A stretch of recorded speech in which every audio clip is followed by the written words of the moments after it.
नमस्कार, न्यूज़ 24 देख रहे हैं आप और मैं हूं आपके साथ मुस्कान शास्त्री। आप जो ये नॉर्मल एंटीबायोटिक खाते हैं और थायराइड की दवा खाते हैं, अब इनसे आपकी जान को खतरा है। क्या आप ये जानते हैं? क्या आप या आपके घर में कोई सदस्य थायराइड या इन्फेक्शन की दवा ले रहा है? क्या आपने कभी सोचा है कि रोज इस्तेमाल होने वाली दवाओं के साथ भी कुछ ऐसे साइड इफेक्ट्स हो सकते हैं जिनका जिक्र पहले साफ तौर पर नहीं किया गया था? तो अब इन्हीं सवालों के बीच सरकार एक बड़ा कदम उठाने जा रही है। थायराइड और संक्रमण के इलाज में व्यापक रूप से इस्तेमाल होने वाली दो ऐसी दवाएं जो लगभग 90% लोग बहुत आसानी से और हल्के में भी ले लेते हैं, डॉक्सीसाइक्लिन और कार्बिमाजोल। अब ये दोनों कड़ी सेफ्टी वार्निंग के दायरे में आने वाली है। मतलब ये कि आप जो एंटीबायोटिक और थायराइड की दवा लेते हैं उससे आपकी जान को खतरा हो सकता है। अब पहले जरा इन दोनों दवाइयों के बारे में विस्तार से जान लेते हैं। डॉक्सीसाइक्लिन और कार्बिमाजोल क्या और इसका इस्तेमाल कब किया जाता है ये जान लीजिए। सबसे पहले डॉक्सीसाइक्लिन के बारे में बात करते हैं। डॉक्सीसाइक्लिन एक आम एंटीबायोटिक है जिसका उपयोग किया जाता है सांस के संक्रमण में, मुहासों में, सेक्सुअली ट्रांसमिटेड इन्फेक्शन यानी STI, यूरिनरी ट्रैक इन्फेक्शन यानी UTI, कई वेक्टर बोर्न बीमारियों में। अब तक इसके साइड इफेक्ट्स में गैस्ट्रोस्टाइलाइन परेशानी और फोटोसेंसिटिविटी यानी धूप से संवेदनशीलता शामिल थे, लेकिन अब मेंटल हेल्थ लक्षणों का भी जिक्र किया जा रहा है। नए निर्देशों में पहली बार न्यूरोसाइकियाट्रिक लक्षणों को औपचारिक रूप से जोड़ा जा रहा है, जैसे कि बेचैनी होना, एंजाइटी आना, चिड़चिड़ापन होना, घबराहट होना और चक्कर आना।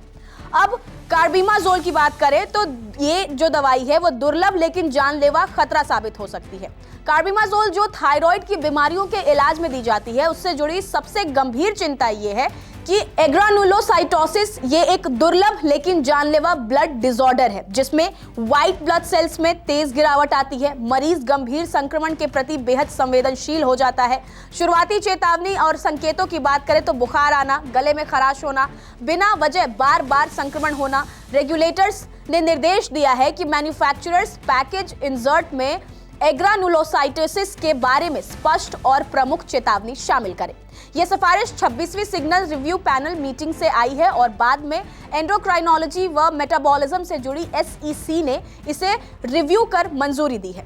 नेशनल लेवल पर एडवर्स ड्रग रिएक्शन यानी ADR रिपोर्ट की समीक्षा के बाद रेगुलेटर्स ने इन दोनों दवाओं से जुड़े कुछ गंभीर संभावित जोखिमों की पहचान की है।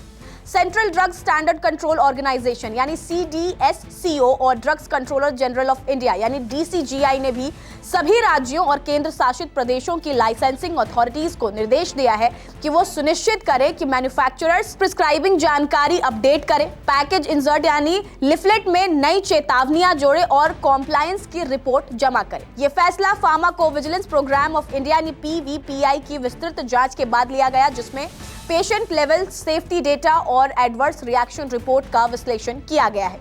मार्च 2025 में सिग्नल रिव्यू पैनल की बैठक में इस मुद्दे की जांच हुई और जनवरी 2026 में एंटी माइक्रोबियल और एंटी पैरासिटिक दवाओं पर सब्जेक्ट एक्सपर्ट कमेटी यानी SEC ने ऑफिशियल प्रिस्क्राइबिंग डॉक्यूमेंट्स अपडेट करने की सिफारिश की।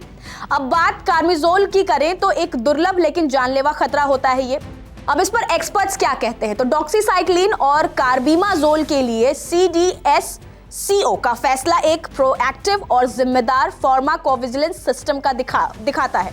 दवाएं सही तरीके से इस्तेमाल करने पर सुरक्षित और प्रभावी रहती हैं, लेकिन साफ चेतावनियां डॉक्टरों और मरीजों दोनों को दुर्लभ लेकिन गंभीर साइड इफेक्ट्स जल्दी पहचानने में मदद करती हैं। उन्होंने ये भी कहा कि खास तौर पर कार्बिमाजोल के मामले में चिताया कि बुखार या गले में खराश जैसे लक्षणों को नजरअंदाज करना खतरनाक हो सकता है। समय पर पहचान जान बचा सकती है। अब इसमें मरीजों और डॉक्टरों के लिए इसका क्या मतलब है ये भी जान लीजिए।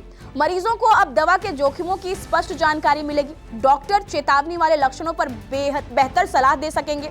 मॉनिटरिंग और फॉलो अप पर ज्यादा जोर दिया जाएगा। तो ये फैसला डर पैदा करने के लिए तो बिल्कुल नहीं लिया गया है, जागरूकता बढ़ाने के लिए लिया गया है। डॉक्सीसाइक्लिन और कार्बिमाजोल आज भी प्रभावी और आमतौर पर सुरक्षित दवाएं हैं, लेकिन हर दवा की तरह इनके भी जोखिम जुड़े होते हैं। सरकार का ये कदम दिखाता है कि भारत का ड्रग सेफ्टी सिस्टम अब अधिक सतर्क और पारदर्शी हो रहा है ताकि मरीजों की सुरक्षा पहले आए और दवाओं का इस्तेमाल ज्यादा जिम्मेदारी के साथ हो सके। नमस्कार, मैं हूं मानक गुप्ता। अगर आपको हमारा ये वीडियो पसंद आया हो तो इसे लाइक और शेयर जरूर करें और हां, हमें सब्सक्राइब और फॉलो करना ना भूलें। ताकि आप देश और दुनिया की कोई खबर मिस ना करें। तो जुड़े रहिए हमारे साथ और देखते रहिए न्यूज़ 24।